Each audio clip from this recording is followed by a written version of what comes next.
We are going to examine today Psalm 24, a Psalm of David. It declares God as the King of glory.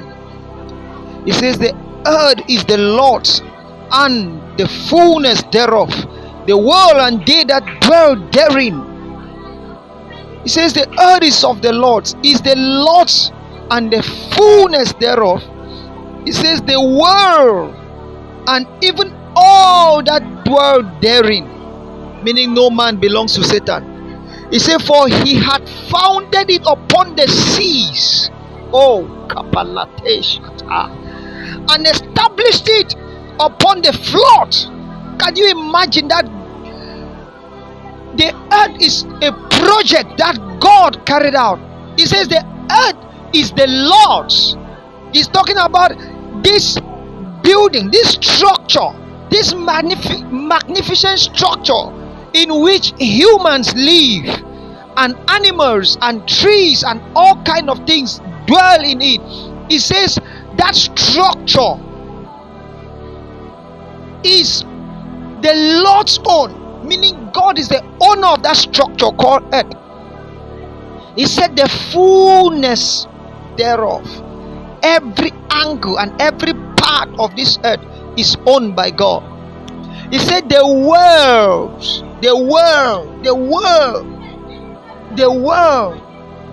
whether it is divided into continent or into countries, state, the world and they that dwell therein, including the Satanists, including everyone, is God's own. God owned them. God is the owner of everyone, everything, and every creature on planet Earth. Verse 2 says, for he had founded it upon the seas, or upon the waters. God wanted to build a structure like a building, and he decided to build it upon the waters. He founded it upon the waters. Our God is great. And established it upon the flood. The flood that is carrying human beings, carrying houses, carrying cars, and throwing away. When God wanted to build his own structure, he looked for flood and built it upon. How great is our God. He said, who shall ascend into the hill of the Lord? Or who shall stand in his holy place? He that had clean hands and a pure heart, who had not lifted up his soul unto vanity, nor sworn deceitfully. He said, who is he that can have the access into the hill of the Almighty? Who is he that can stand before the holy place of God? He said, that man is the one that has clean hands. He is the one that has pure heart. And he is the one whose soul has not been lifted up to vanity, and he has not sworn deceitfully. 4 prayer points. Father, give me a clean hand, give me a pure heart, let my soul not be lifted up to vanity, and let me not swear deceitfully. Verse 5, it says, he shall receive the blessing from the Lord, the righteousness from the God of his salvation. This is ownership, inheritance from God.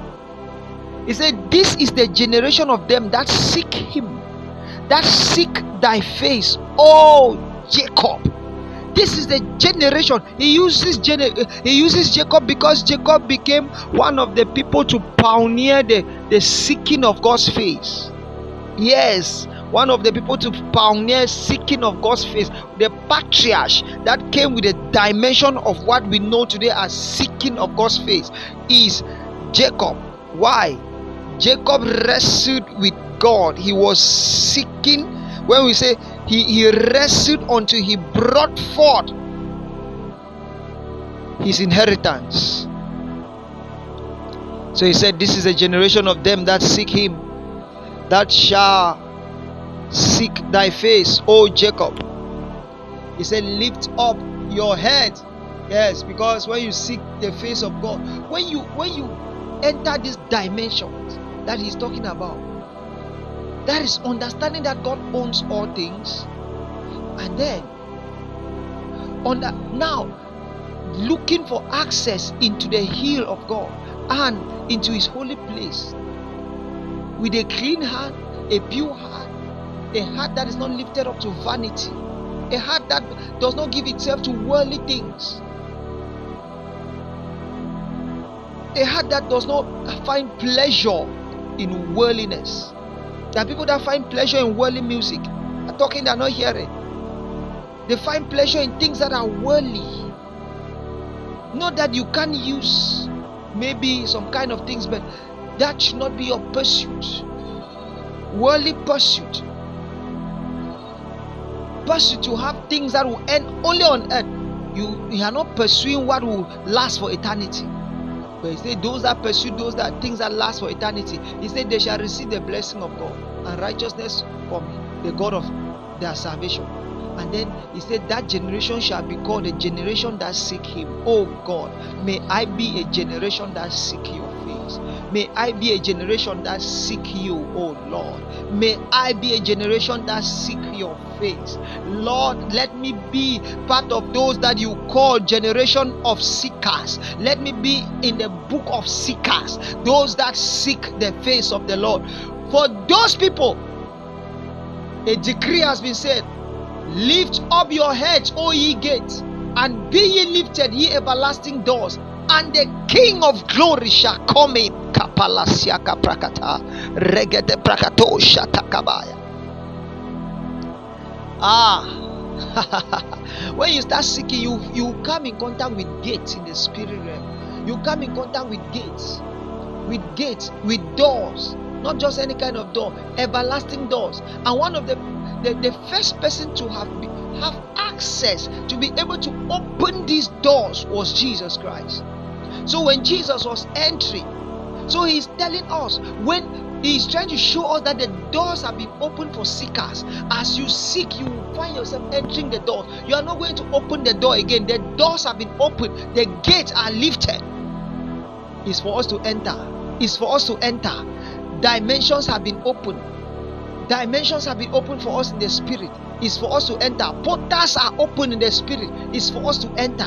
And as we seek the Lord through this fireplace prayer altar, we are entering those portals. We are entering those everlasting doors. We are entering them because it's the desire of God. Jesus already did it. When Jesus rose from the dead, as he was going, he reached the doors, the gate, because it was closed from humanity. From the time where man was shut out of the Garden of Eden, God shut the doors and the gate for man to enter there.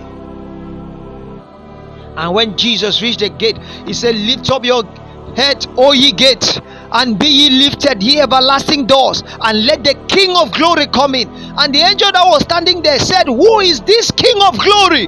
Remember, there was an angel that was put at the garden, at the entrance of the garden, that Adam and Eve and nobody can enter the garden again. So that angel requested, who is this King of glory? And the reply came, is the Lord strong and mighty, the Lord mighty in battle. Lift up your head, O ye gates, even lift them up, ye everlasting doors, and the King of glory shall come in. The angel requested again, who is this King of glory? Because in the mouth of two or more witnesses, every law is established. In the realm of the spirit, for you to have the audacity to speak twice, it means you know what you're saying. So the angel requested, who is this King of glory? Oh, and the Lord replied again, the Lord of hosts, he is the King of glory. And that was how the gates were open. So gates have been opened for us into the realm of the spirit, but you must come in there with qualifications. First, you must have received salvation. You must have received the blessing of his salvation. is found in verse 5. He says, he shall receive the blessing from the Lord and righteousness from the God of his salvation. You must have received salvation and